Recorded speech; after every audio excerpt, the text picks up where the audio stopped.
Hello everyone, and welcome to another showcase video. This time, we are taking a look at a rocket building game, called Juno, New Origins. I need to make 3 disclaimers before we jump into it. First, I got a code from the developers, so please take what I have to say with that in mind. Second, this game got out of early access recently, and before that, it was known as Simple Rockets 2. It got renamed because the developers thought the old name didn't reflect what the game is capable of anymore. And third, this game is also available on mobile devices, including iOS and Android. Some of the user interface does reflect that, even on desktop, but let me assure you, in no way does that detract from the enjoyment of the game. In fact, it sometimes approaches things that might make it more accessible to a wider audience. So, what is this game about?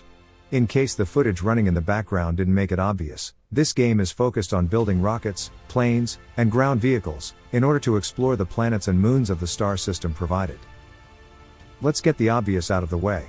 If you've ever played Kerbal Space Program, then most of this will look very familiar at first glance. In both games, you build different vehicles and spacecraft from parts, which you use to fly around. The inspiration is undeniable, but before we get into what sets the two titles apart, let's quickly go over how they are similar. Apart from the obvious, both games feature a scaled-down star system. While the starting planet, called Dru in Juno, has about twice the diameter of Kerbin, it is still nowhere near as big as Earth. But there is a way to change that, which we will talk about later. Also, both games feature a career mode, and in the case of Juno New Origins, it serves as a decent way to get started, as it is more of a tutorial for the sandbox mode. You will also find an extensive research tree here, where you can unlock parts, game features, mission types, etc. But enough about the similarities, let's talk about what makes this one stand apart. When you first start playing, the most obvious difference will be the amount of freedom the game offers in terms of building things. When you look at the available parts, they might appear fewer than what you might be used to in KSP, but that quickly becomes irrelevant, once you start to tinker with those parts. Like the fuel tanks for example. There is only one, and that is all you need. You can make it bigger, smaller, thinner, thicker, shorter, longer, and if you combine them together, you can create any kind of shape you want. Or take a look at the engines. There are a few predefined ones available, but to make the most of them, you will need to start playing around. You can change the nozzle shape, the fuel injection method, the pressure, the throat size, all having a noticeable effect on the performance of the engine, which can be very important, since you will need vastly different engines for launching from sea level, for the vacuum of space, and anywhere in between. Instead of having a bunch of very specific engines, that might come close to what you need, but not quite getting there, here you can fine-tune each to be the absolute best at what they need to do.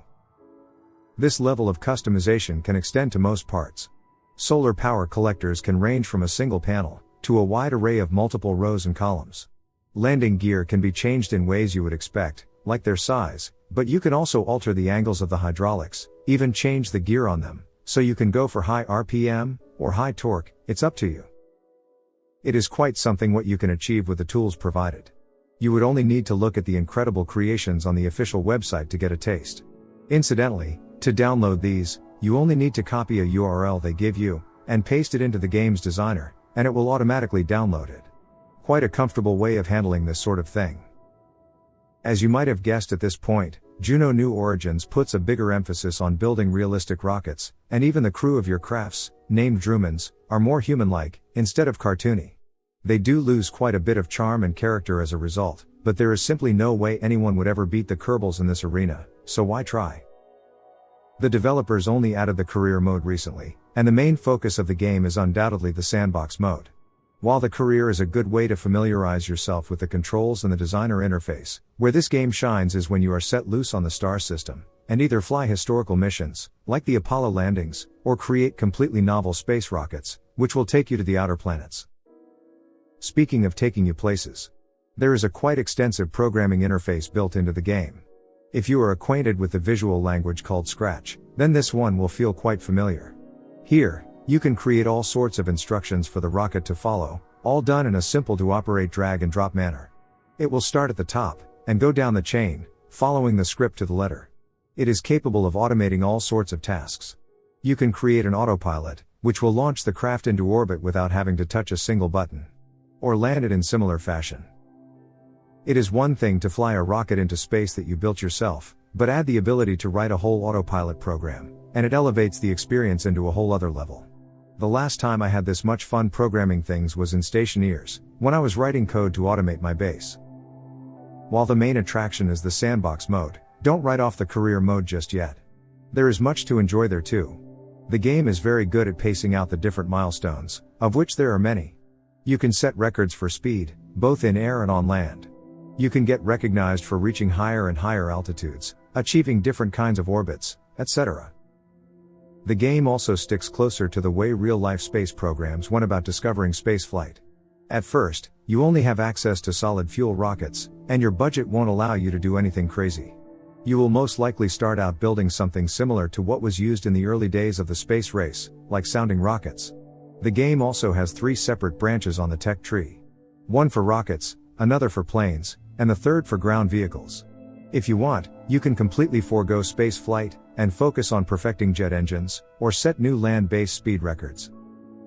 And no, you will not start with a crew capsule right away. You will have to research manned space flight before you can strap anyone into one of your death traps. The game is also quite good at only giving you missions you can deal with. Most of them are tied to certain technologies, and just as an example, the game will not give you a mission to achieve orbit before you unlock staging. In fact, it will not give you that mission before you demonstrate that you can not only go up high enough, but also achieve enough sideways motion to land further and further away from the launch site, before it deems you ready for the big one. All 3 branches on the tech tree have their own set of milestones you can accomplish. Both the air and ground branches have their own version of speed records, predetermined waypoints to follow, long-term endurance missions, etc. I also mentioned that there is a way to change the game's star system. There is a feature where you can build whole stellar systems from scratch, called the Planet Studio.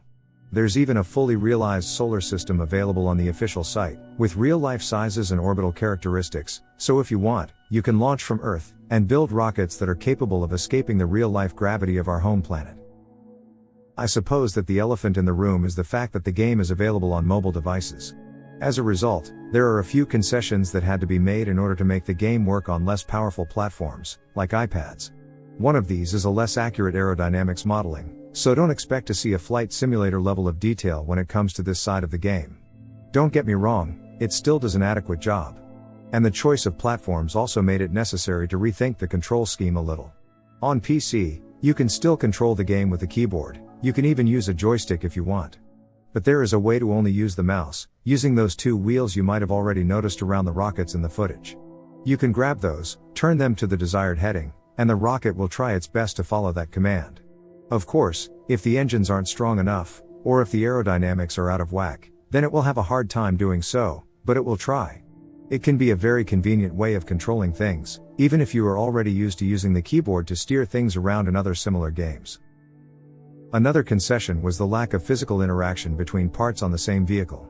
KSP is famous for its wobbly rockets, and for their tendency to break in half if they aren't tied together with tethers. Here, it's less important. If you attach something to another thing, they are together for good, and the only way to separate them is to use dedicated separator parts. This makes physics simulations much simpler.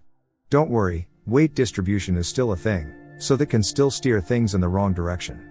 You still need to take center of gravity, center of lift, center of thrust, and all that jazz into account when designing things. That's about all I wanted to say about this one. I hope this was enough for you to see if it's for you or not. And if you decided to watch this all the way to the end, I would like to thank you by telling you that you can win a key for the game. As I've said, the developers did give me a key. Well, that wasn't exactly accurate. They gave me 5 keys. And since I like the game so much, I decided to buy it myself, so I have all 5 keys still up for grabs. There is a link in the description, just click on the Show More button to reveal it, and you can enter the raffle in the link provided. Good luck everyone, and thank you again for watching all the way to the end. And of course, a big thank you to the developers, who were so generous to let me do this small giveaway at the end. Until next time, I will see you later.